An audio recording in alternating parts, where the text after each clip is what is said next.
All right, ladies and gentlemen, this is Precalculus, chapter 14. This is our chapter on calculus. This is a calculus concept. So, thus far, we have dealt with static numbers. And by static, I mean either we had an angle and that angle was 45 degrees, it wasn't changing. Or we had,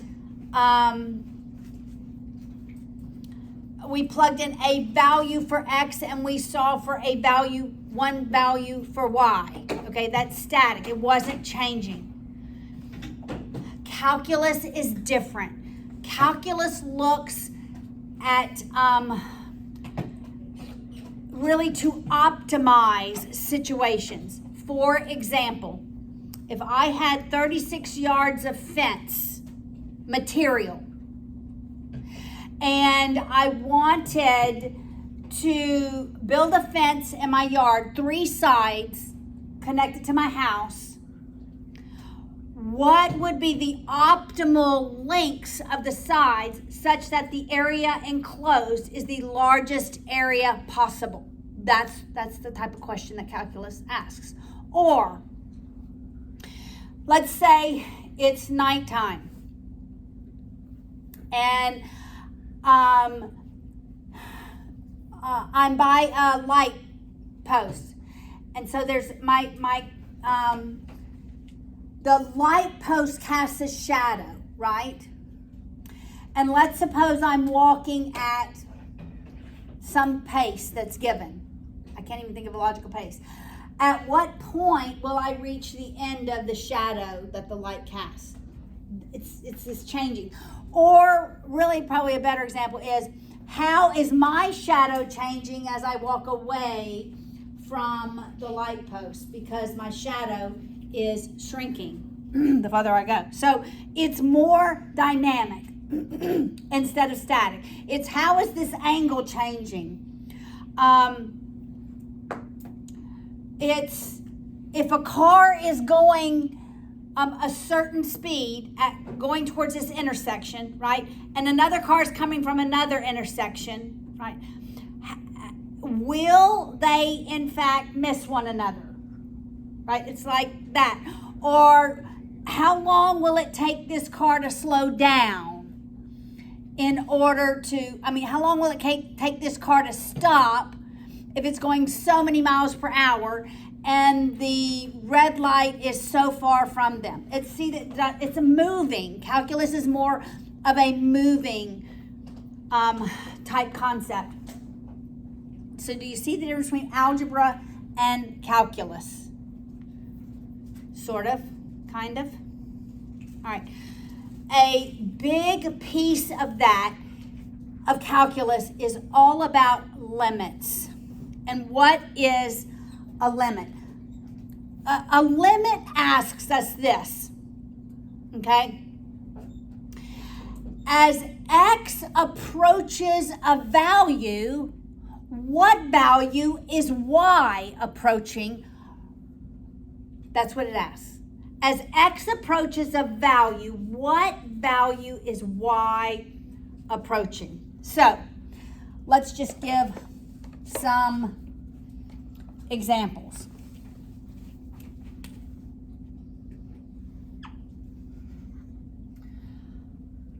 I'm going to say the function is 2x plus 1. All right, we're going to say that's the function. And this is the simplest.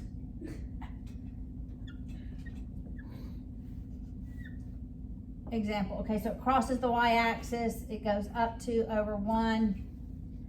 All right, so that would be the line.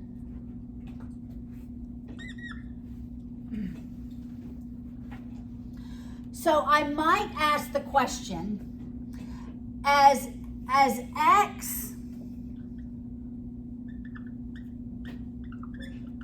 approaches -1, what does Y approach?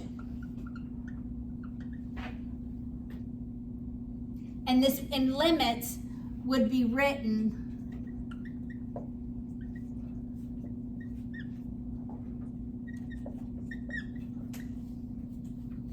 So this notation is saying, what is the limit of this function as x approaches -1?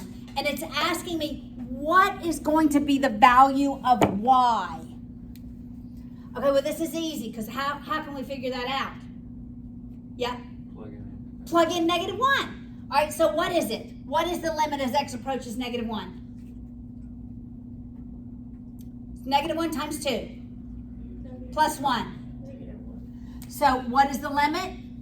-1. So let's just say it's here. All right, that would be -1, -1. And what a limit says, from the left, if I go from the left, which is coming up here, which is this direction, as x approaches -1, y is approaching -1. And from the right, as I come from this direction, x is approaching -1.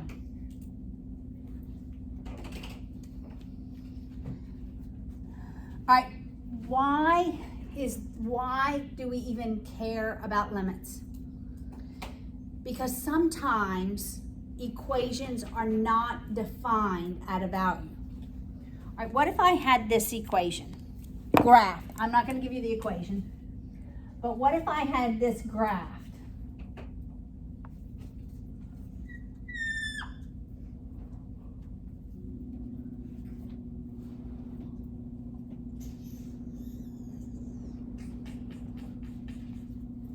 That's going to be harder to see, Paula. I need to change this. I'm going to make it linear.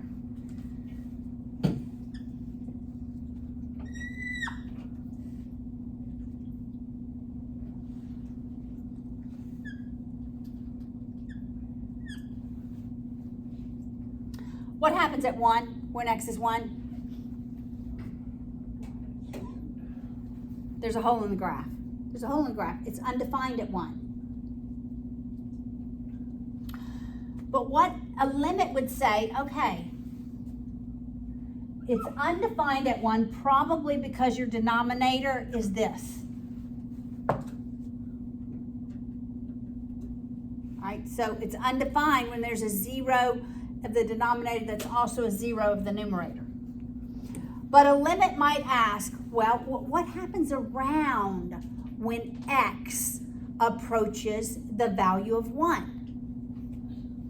Well, from the left, what does the value of y approach? Say 2. You see that? From the left, as x approaches 1, the y value is approaching 2. Do you see that? Do you see that? From the right, what y value is it approaching as x approaches 1? The same value. All right, so oftentimes we have these holes in the graph where it's undefined, but we want to know what happens around that point. All right, so sometimes, like with our line, I just erased it sadly. As x approached -1, we got a constant number, right? Because -1 was in our domain. It was defined. Is 1 in the domain of this function? No. 1 is not in the domain of the function. So then we have to ask ourselves, what happens close to that value? What is it approaching from the left and from the right? Do you see how this differed from my linear equation? This is what we've done always, right?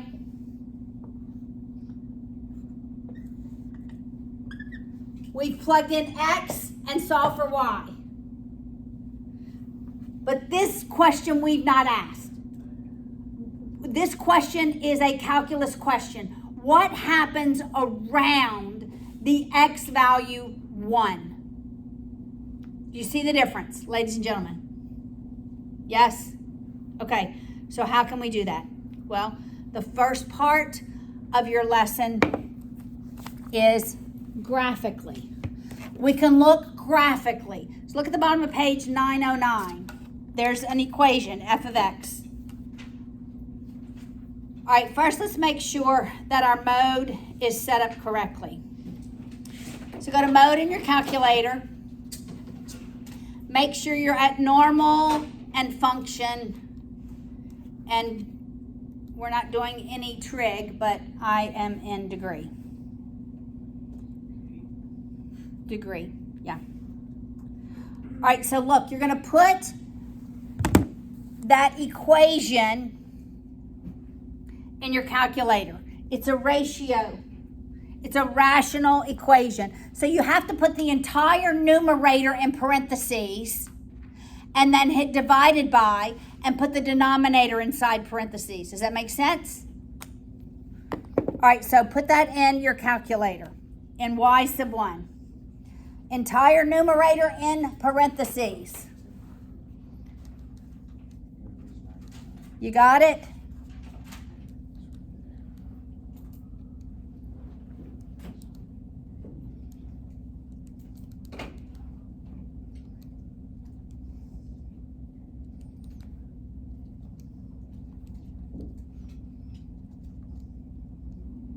Where is this equation not defined at?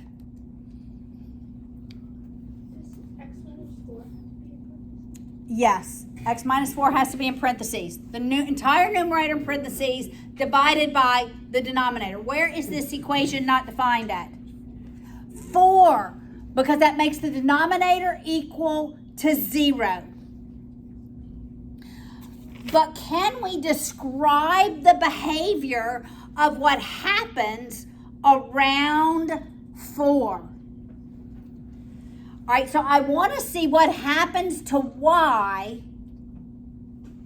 as x approaches 4. So I need to see from the left and the right. So we have to think about our window. Let's make our window negative 10, 10 for everything. Well, for my x, I'm going to put 0 to 10 because I want to see what happens around 4. For my y min, I'm going to go negative 10 to 10.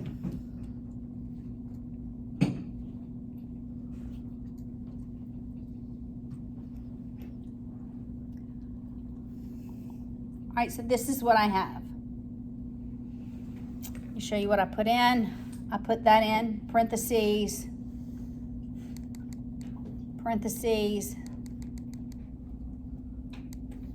divided by parentheses. Here's my window and the graph. All right.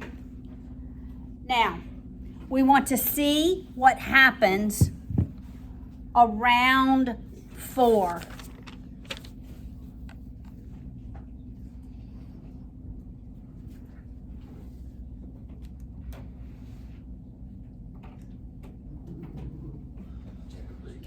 Okay, are you ready?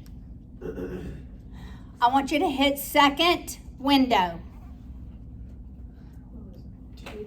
Table set. Okay. You're going to go down to independent, the independent variable. What's my independent variable? X. X. Y is always my dependent. Okay, so tab down to independent, and instead of making it auto, tab over and make it ask. All right, everybody highlighted ask.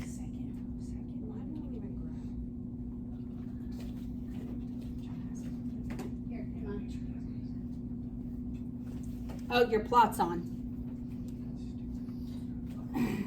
Here we go, your plot's on. Okay. You got it? You were telling it to plot, not. You got it? Everybody has it graphed? Second window, change the independent to ask. All right? Now, we want to know what happens around 4. Okay? So, we're going to actually tell it what happens. Ask the calculator to tell us what happens around 4. All right, so we know at 4 it's going to be undefined, right? So what's value smaller than 4? Let's go 3.99, 3.999. Okay, those are the values we're going to choose. What are values bigger than 4? 001. All right, so we're going to look at these values and see what happens. So now do second graph. Because we have said we're going to tell you what the independent variable is, and you're going to tell us what the dependent variable is. So you have an x and a y, right? So for x, put in 3.99 and hit enter. What do you get? Negative 4.001. Well, you should get 1.9841. Okay, put in 3.999, 3.999. What do you get? 1.9984. 1.9984? All right, put in 4. See what you get. Error. You should have gotten an error. Okay, now put in 4.001. 2.0016. All right, 4, not 4. 4.01. 2.0164. All right, so I'm going to write these values.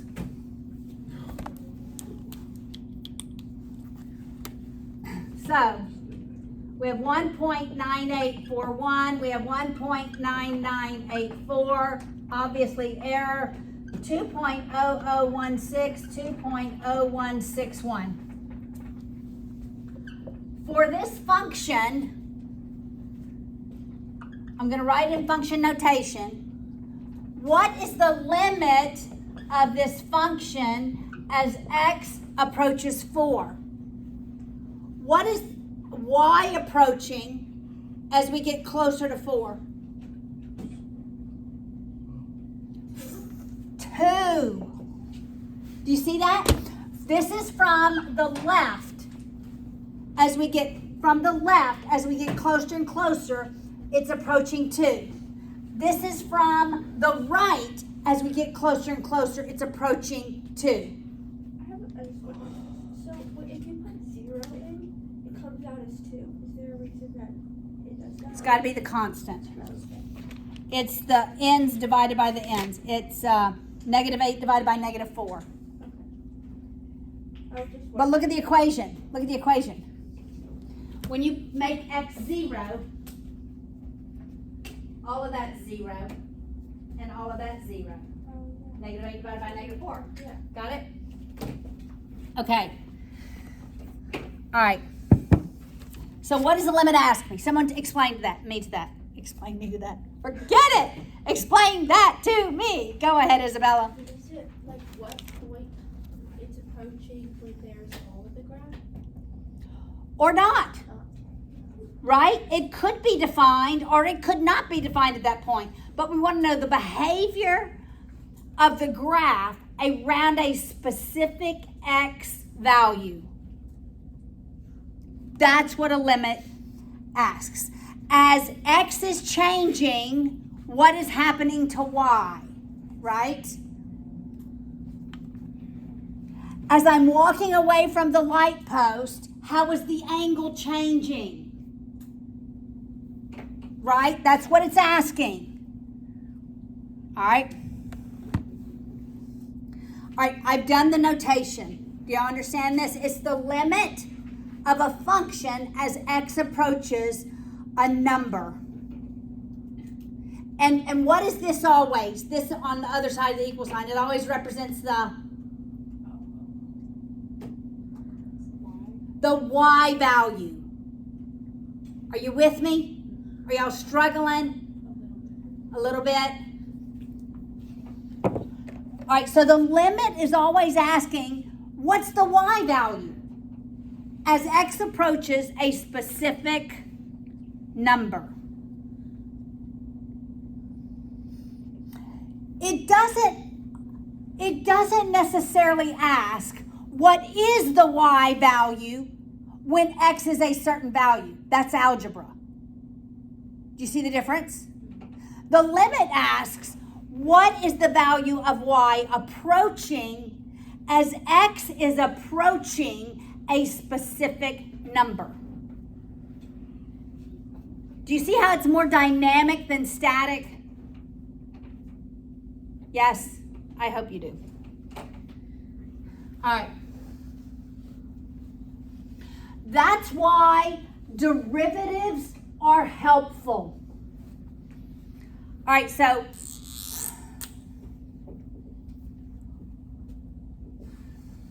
let's suppose this represents, I have a company, all right? And let's suppose this represents my income. We'll make it income since it's an upside down parabola. So what's the most income potential that I have? What do you think? Where on this curve? The very top. That's correct. The maximum point, right?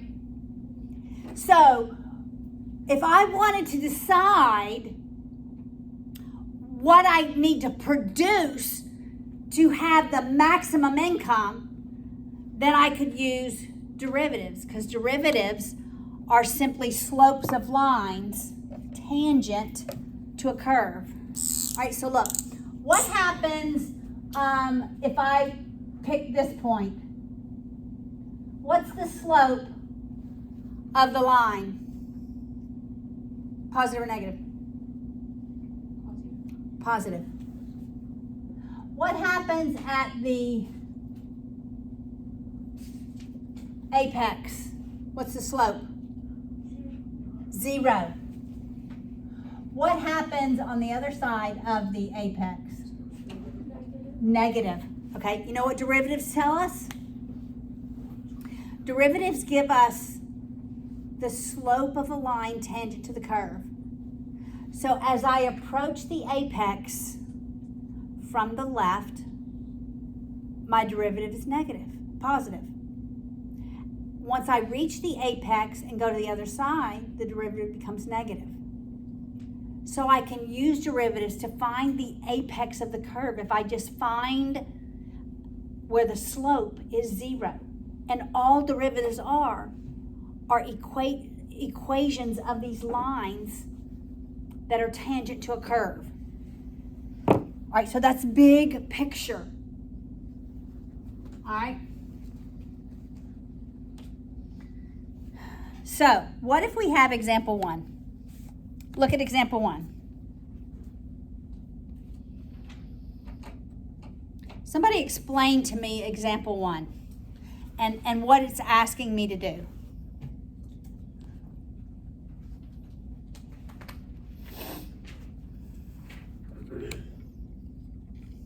Corey. Is it find what y is when x is approaching 0? Yes. Is 0 defined in that function?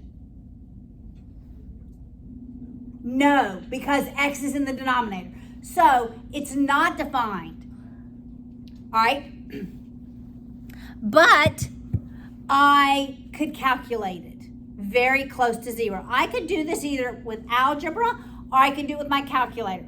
We're going to do it with algebra and our calculator. All right? So now, ladies and gentlemen, change your mode to radians, because we now have a trig function. All right, change your mode to radians. Clear out y sub 1.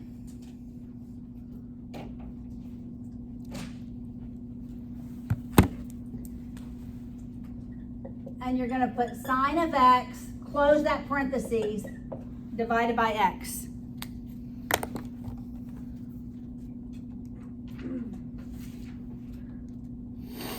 Okay, but we want to know what happens around 0. All right, somebody remind me what the sine curve looks like. Starts here, goes up and down. All right, and then it goes down and back up there, right? But we have this little denominator that sort of changes it. So what should my window be? Because your x values are now in terms of pi. I want close to 0. What is close to 0 in radians?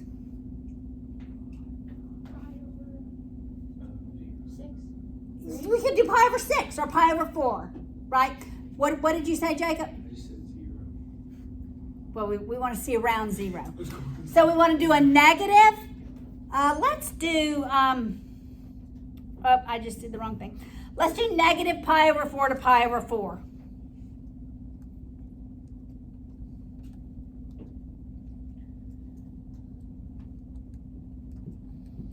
And for our y min and max, remember it's not going to go up high. So I'm going to do negative 2 to 2. Let's see what that looks like. Can I see it? Mine says error. Huh? What is error? In window range. You've got a positive before a negative then. Look, your y min is bigger than your y max. I have this, but I can't see that. Well, you can't see around 0. So look at your window. Negative pi over 2. Yeah, it should look like this. Yeah. Let me go see your y equals. Look, I did negative pi over 4. No, for x. X. Your x-axis is your radians. Your y-axis is your numbers. Okay, so almost looks like a straight line, guys. Do you have almost a straight line? Probably if we went in closer, we'd see a little bump up. what did you have for your y min and max? My y min and max, negative 2 to 2. Because remember, the amplitude is just 1. Yep. All right? Now, we want to know what happens around 0. So, what are some smaller numbers smaller? I am so dyslexic today. What are some numbers smaller than 0? 0.99. Negative 0 point. 99. How about we go 0, 0, 1? Oh, that's Negative 0.01. What are numbers just slightly larger? 0.01. 0.00. Yeah. All right. So what are we going to do? We already told our calculator to ask us the independent variable. So we're going to do second table. I'm going to put these values in and tell it to give us the output. What's table? Second graph. 0, you should have gotten an error, right? Oh, I put 0.11. 0.001.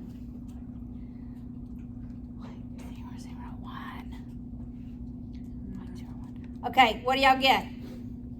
0.99981 error 1.99. Did you get either 1 or 0.9998? Yes. So what is the limit?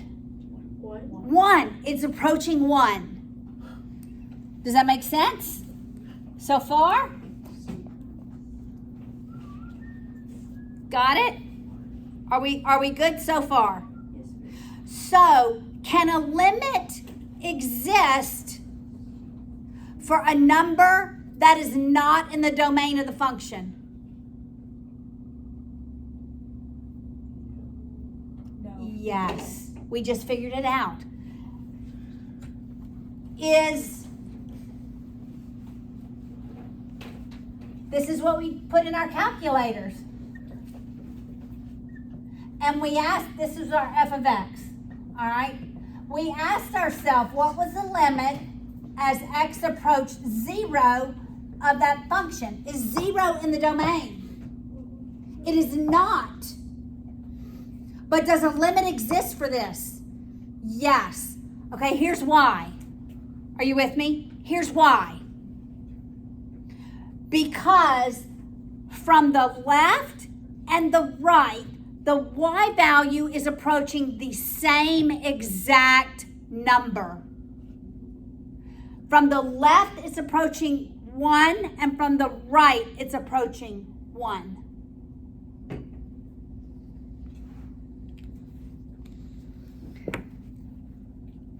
So it doesn't have to be defined. It doesn't have to be in the domain in order for a limit to exist. But a limit will exist as long as from the left and the right, the y value is approaching the same number. So here it looked like this. Guys, this is an important concept. There's a hole in the graph and then it goes back down. So from the left, it's approaching 1. From the right, it's approaching 1. Sometimes it is in the domain. Sometimes that value is in the domain. But it doesn't have to be. Here's when a limit does not exist. A limit does not exist. If we have something like this,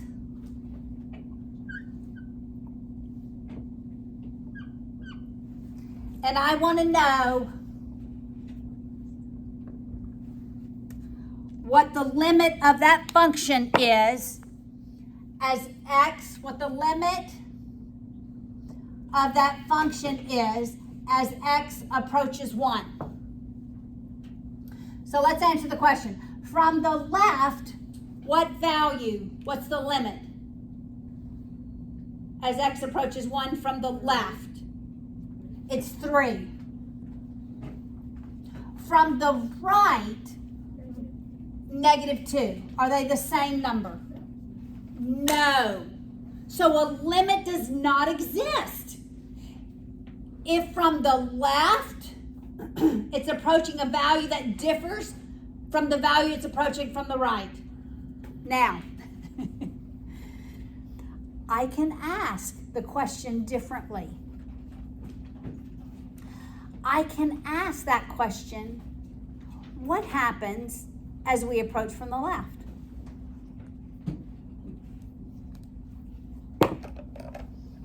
And that would look like this. So if I just wanted to know what happens as it approaches from the left, I would say the limit of the function as x approaches 1 from the left. And there'll be a negative. I can't remember the negatives here or here. But there's a negative. That's in a future lesson. But it'll be a negative. And guess what? If I want to know from the right, what do you think there's going to be? A positive. Exactly. But if I'm just asking no negatives or positive, then a limit does not exist here. If it's approaching different values from the left and the right. So if it was from the left, it would be 3. Correct. Right, it would be -2. Correct. Yes. But if I'm just asking, as it approaches 1, different from left and right, a limit does not exist.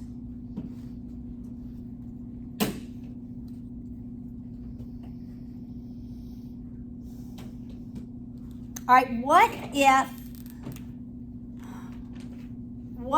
I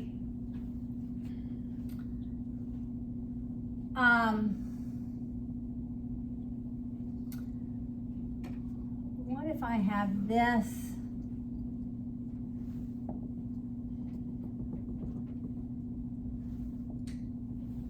That's just an asymptote, no arrows. What if I have an asymptote at 1? Typically when you have an asymptote, your equations look something like that. Or it would be either that or it could be like this, typically. So let's just assume it's the top. As x approaches 1 from the left, what value is y approaching? Someone said it softly. Infinity. Thank you, Jacob. From the right, Jacob. Infinity. Okay. A limit based on its formal definition is never infinity, because a limit is a value.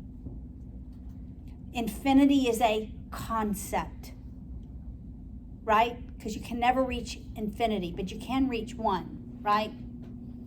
Or 2, or 5. All right, so if we're just looking at the formal definition of limits, infinity is not a limit.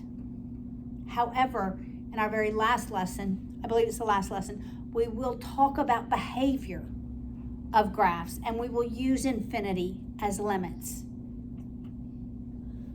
But know that we're just using it to figure out behavior of graphs, not in the strictest sense of what is a limit. All right, so let's try to put example 3 in our calculators. All right, so it's the sine. So clear out what you have. Here's how you have to put this in your calculator. For example 3. Get it on my screen. All right, you have to open parentheses. Sine, it will open. Put pi x, close, close, square.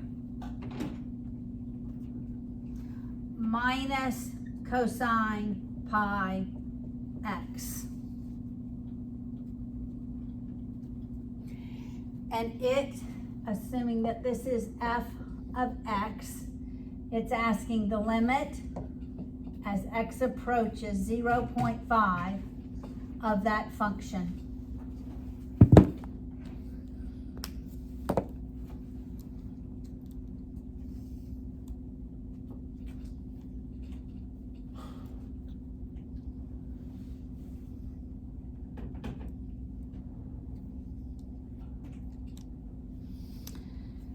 All right, now I'm going to put it in.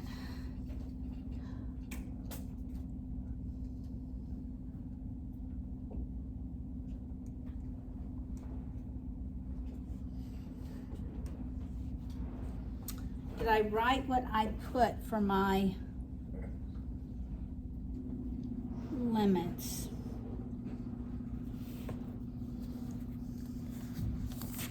For my x and my y's. This is example.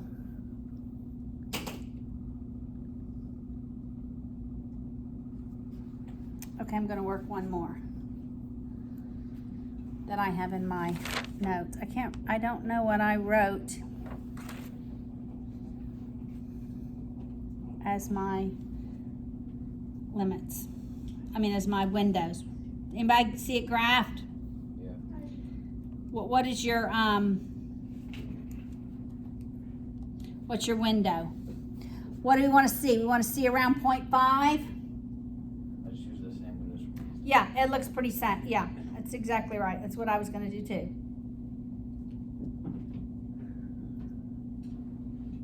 Okay, so we want close to 0.5. So what do I want to choose for my x values? 0.499, 0.49. What about on the other side? 0.5. Or, yeah, something like that. All right, so put those in your second table.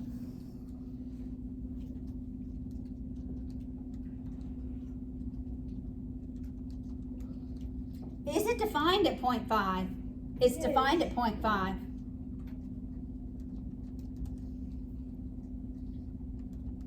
All right, so what is it approaching from the left and the right? 1. The limit's 1. Is it defined? Yes. Yeah, so sometimes it is defined. All right, so let's work to where it's not in the domain and it is in the domain. I just have a quick question. Yeah. How do you write the answer? So like, Okay, this answer, it would be equal to 1. oh, okay, that's easy. Yes. Can you wait just 2 minutes? Yes. All right. Let's work some using algebra. All right? We're going to do it a little different. All right? Which one are we on? Some that I made up.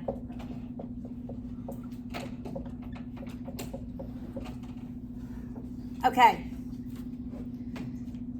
First thing I'm going to ask, guys, is what I'm asking in the domain. Is 1 in the domain? Yes. It is. When this value here is in the domain, just plug it in. So what's the limit as x approaches 1? 1. That's it. That's it. Okay, a little different.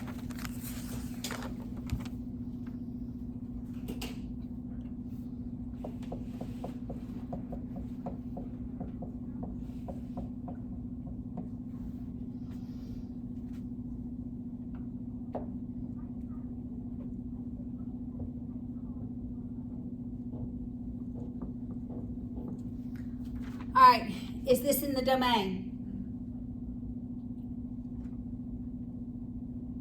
How do I figure out if this is in the domain? Okay, what happens when I plug in -1 in the denominator?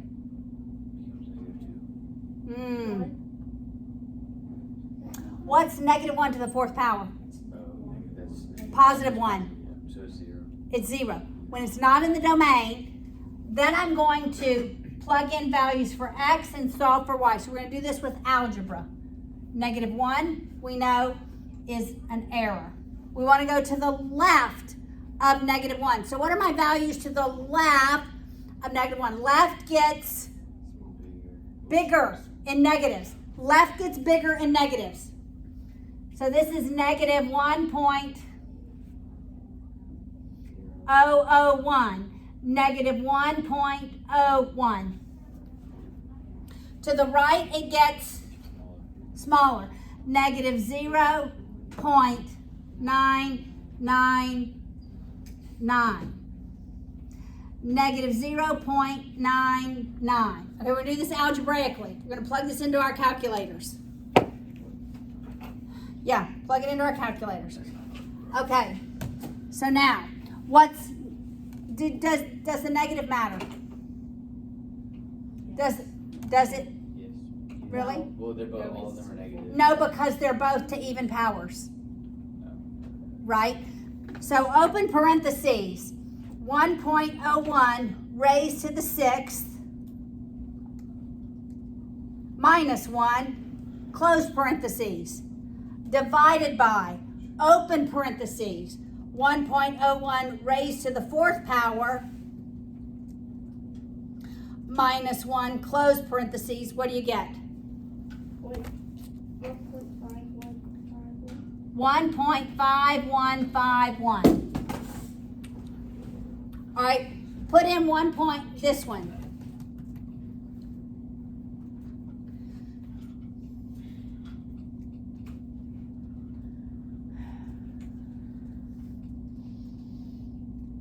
I get smaller, Paula.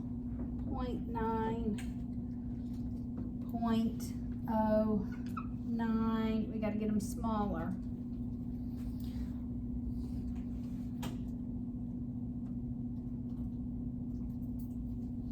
Well, let's do 0.9. I think that's right. That's 999. What's smaller, 99 or 0.999? This is smaller, isn't it? This is bigger. Yes. Okay, I had it right in the first place. Okay, what do you get when you put this one? Yes. I got 1.501. All right, what about -0.999? 1.4985. What about 0.99?